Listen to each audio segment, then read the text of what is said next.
Зоран Ефремов од Кочани по втор пат годинава се закитува со прва награда на конкурсот за најдобра фотографија од Скопје.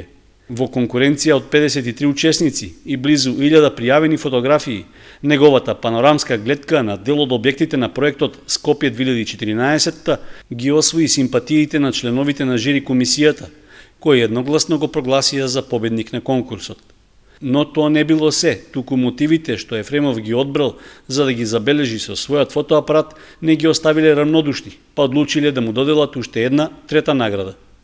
Наградите се парични, при што за првата добива 50.000 денари, а за фотографијата со мотив од камениот мост, реката Вардар и дел од градбите на Скопје 2014 ќе добие уште 30.000 денари. Сепак тој вели дека парите не му биле главниот поттик за да ги изработи фотографиите и да се пријави на конкурсот, туку дека сакал да покаже оти во Македонија има луѓе кои своето хоби и љубов кон фотографијата можат да го представат од поинаков агол.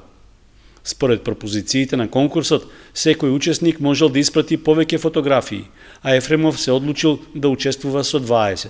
Фотографиите можеле да бидат и дневни и ноќни, но не постари од 5 години.